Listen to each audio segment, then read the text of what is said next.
사람처럼 보여도 결국 귀신은 귀신이야.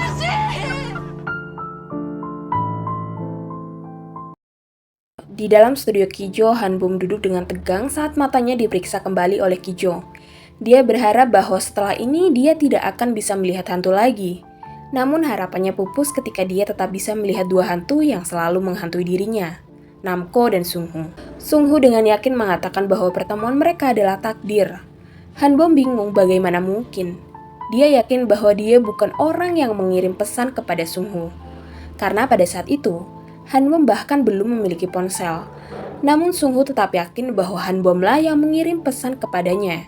Dengan keputusasaan, Sungho meminta Hanbom untuk berusaha mengingat kembali kejadian tersebut dengannya. Namun percobaannya digagalkan oleh Kijo yang membuat perisai, membuat Sungho terpental. Hanbom akhirnya percaya bahwa lingkaran pelindung itu nyata. Ketika Hanbom berterima kasih kepada Kijo dan berencana pergi mencari uang, Kijo merasa khawatir. Hanbom yakin bahwa kemampuannya melihat hantu tidak akan membahayakan dirinya, dan beralasan bahwa dia tidak takut pada hantu. Meski begitu, Kijo tetap merasa cemas dan memberikan Hanbom alat-alat pengusir hantu seperti kacang merah. Kijo juga memberikan nomor ponselnya pada Hanbom. Namun Hanbom diingatkan untuk hanya menghubunginya dalam keadaan darurat. Tetapi Hanbom seringkali menelpon Kijo setiap kali ia bertemu hantu, lebih karena rasa penasaran daripada ketakutan.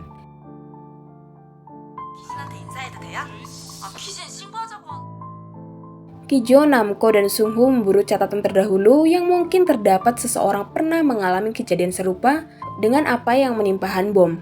Mereka terdiam, merenung, dan berharap bahwa jawaban akan segera terungkap. Di perjalanan menuju rumah sakit, Hanbom dihantui oleh kehadiran hantu-hantu yang berlalu di sepanjang jalan. Meski terdengar aneh, Hanbom tersenyum ketika melihat mereka, memahami bahwa mereka memiliki cerita mereka sendiri. Tiba di rumah sakit, Hanbom segera mencari klien yang terbaring lemah di ranjang UGD. Namun keanehan terjadi ketika suster di sana tidak dapat melihat siapapun di ranjang itu ketika Hanbom berbicara dengannya. Hanbom kemudian tersadar bahwa klien yang dia ajak bicara sebenarnya sudah meninggal dunia. Dan dia sedang berbicara dengan hantu. Ketakutan menyelimuti Hanbom saat ia mencoba menghubungi Kijo untuk meminta bantuan. Namun panggilannya tak dijawab. Dalam kepanikan, Hanbom melarikan diri ke rumahnya, di mana ia mulai membuat perisai dari garam untuk melindungi dirinya dari hantu-hantu yang mendekat. Di tengah malam yang sunyi, temannya Jiwon tiba di pintu rumah Hanbom. Sembari memandang garam yang tersebar di sekeliling rumah, Jiwon tertawa heran atas tindakan Hanbom. Namun Hanbom teguh pada keputusannya, merasa bahwa garam itu dapat menjauhkan hantu-hantu yang menggapai dirinya.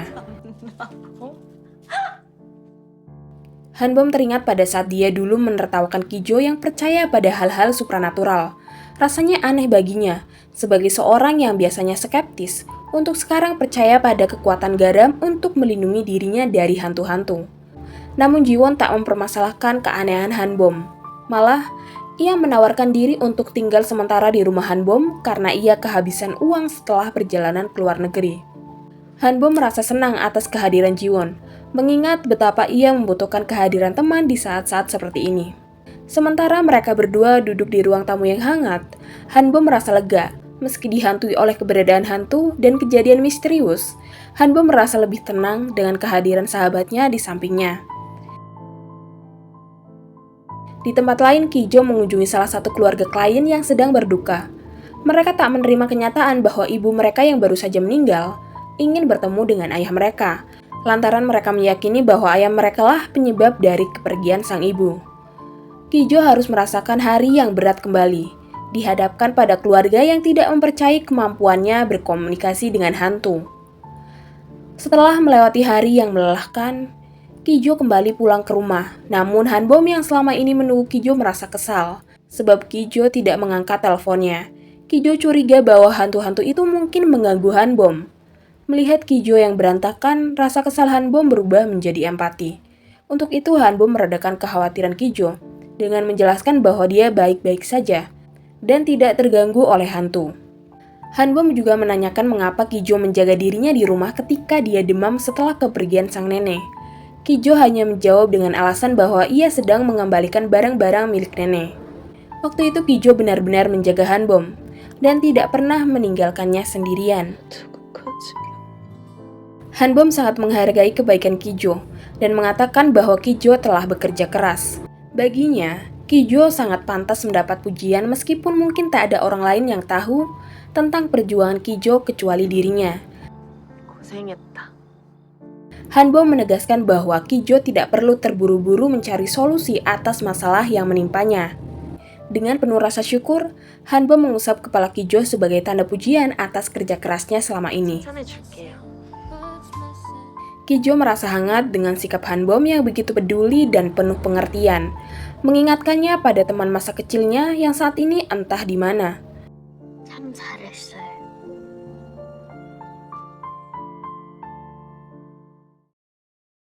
Keesokan harinya, Jiwon akhirnya berhasil mendapatkan pekerjaan di perusahaan tempat di mana dulu Sungho pernah bekerja. Ia menggantikan karyawan yang berhenti karena sering disuruh lembur. Namun saat lembur, karyawan tersebut mulai merasa diganggu oleh keberadaan sosok pekerja yang sudah lama meninggal di kantor tersebut. Ternyata pekerja yang mengganggu karyawan tersebut adalah Sungho sendiri. Semua karyawan di perusahaan tersebut mulai bertaruh berapa lama Jiwon dapat bertahan bekerja di tempat tersebut, mengingat kejadian yang sering menakutkan. Setelah berhari-hari, Sungho akhirnya menemukan solusi yang mungkin bisa menjadi jawaban atas penderitaan Hanbom. Ia mengatakan bahwa Hanbom harus berpose kembali menggunakan tusel kuno yang dulu pernah digunakan bersama seorang hantu. Kijo terdiam sejenak memikirkan langkah selanjutnya yang harus diambil. Hanbom terus mengalami gangguan karena melihat hantu-hantu dan satu-satunya cara untuk mengembalikan keadaan normal adalah dengan mendapatkan foto bersama hantu yang masih berada di dunia ini. Dengan hati-hati, Kijo pun mulai mencari hantu yang ingin berfoto bersama Hanbom. Setelah beberapa saat mencari, Kijo akhirnya menemukan hantu yang tepat, seorang hantu yang berada di lift waktu itu, bernama Mang Alif. Kijo melakukan negosiasi dengan Mang Alif, berjanji membantu membalaskan dendam hantu tersebut kepada bosnya yang telah menipunya. Setelah beberapa pertimbangan, akhirnya Mang Alif setuju untuk berfoto bersama Hanbom. Sedangkan Hanbom keluar untuk berjalan-jalan, tanpa disangka ia malah dihadang oleh hantu-hantu jahat yang berusaha menyerangnya. Hanbom pun panik dan berlari secepat mungkin hingga sepatunya terlepas dari kakinya. Sambil mengumpat, ia bertemu dengan hantu berapi yang dikenal sebagai Mang Apip. Hantu tersebut bahkan membakar sebagian kecil rambut Hanbom. Untungnya Kijo datang tepat waktu dan melawan Mang Apip. Hanbom menyadari bahwa perisai yang dia miliki tidak bisa berfungsi ketika dia sendirian. Hanbom harus membutuhkan bantuan Kijo untuk melakukan hal itu. Kemudian Kijo menegur Hanbom, mengatakan bahwa seharusnya Hanbom tetap berada di dalam rumah. Hanbom merasa sedih melihat barang-barang peninggalan nenek. Itulah alasan kenapa dia keluar untuk berjalan-jalan. Hanbom akhirnya merasa seperti sudah menyerah dan meminta Kijo untuk membantu mencari solusi atas gangguan hantu-hantu itu. Kijo membawa Hanbom ke studionya untuk sesi foto bersama Mang Alif. Meskipun Hanbom agak takut, dia setuju untuk berpose sambil menunggu Kijo menyiapkan peralatan foto. Hanbom bertanya, mengapa Kijo hanya menyewa studio selama 100 hari? Ia ingin mengubah kontraknya, namun Kijo menolak karena akan segera pindah ke tempat yang jauh. Setelah sesi foto selesai, Kijo membuka pintu gerbang antara hidup dan mati. Namko dan Sungho berpaling tepat saat pintu terbuka, namun Hanbom terus memperhatikan gerbang kematian tersebut. Setelah itu Kijo mengantar Hanbom pulang dan mengungkapkan bahwa Hanbom tidak lagi dibutuhkan sebagai perlindungan. Kijo tidak akan membiarkan Hanbom merasakan celaka seperti sebelumnya. Kembali di rumah, Hanbom merenungkan kejadian yang baru saja terjadi.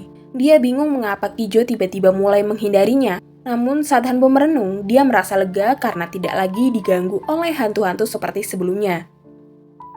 Malam itu Kijo menjadi gelisah, ia bahkan tidak bisa tidur, dan merasa ada sesuatu yang terus mengganggu pikirannya. Sebenarnya, dengan memaksa hantu untuk pergi ke dunia bawah, dan membuka gerbang kematian secara paksa dapat menimbulkan masalah bagi manusia itu sendiri. Tetapi di sisi lain, Hanbom tertidur dengan pulasnya. Hari berikutnya, Hanbom memulai paginya dengan tenang. Dia merasa lega karena tidak lagi bisa melihat hantu-hantu menghantui dirinya. Di tempat yang berbeda, seorang pemuda bernama Bang Mail bekerja sebagai kurir paruh waktu. Dia akan segera lulus kuliah dan menjadi seorang sarjana. Rekan-rekannya di tempat kerja memberinya selamat dan berjanji akan datang ke acara wisuda Mail.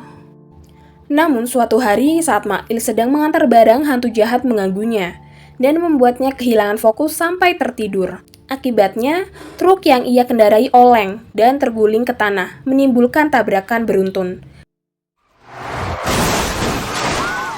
Dan banyak korban yang kehilangan nyawa. Hanbom yang juga berada di lokasi kecelakaan menjadi trauma karena peristiwa itu, mengingat orang tuanya juga kehilangan nyawa dalam kecelakaan serupa. Tiba-tiba Hanbom dapat melihat hantu para korban kecelakaan di sekitarnya. Dia ketakutan saat hantu-hantu mengetahui bahwa Hanbom bisa melihat mereka. Hantu-hantu itu mulai mendekatinya, namun tiba-tiba muncul seorang sosok pria tampan yang tidak lain adalah Kijo. Dia segera menutup mata Hanbom. Kijo tidak ingin Hanbom melihat semua arwah yang berkeliaran di sekitar kecelakaan tersebut. Kijo dan Hanbom kemudian membentuk lingkaran pelindung untuk melindungi mereka dari para hantu jahat yang akan segera menyerang mereka. Dengan kekuatan cinta dan keberanian kita, mari kita bentuk lingkaran pelindung. Kita tak akan biarkan para hantu jahat mengganggu dan menyakiti kita. Bersama, kita kuat.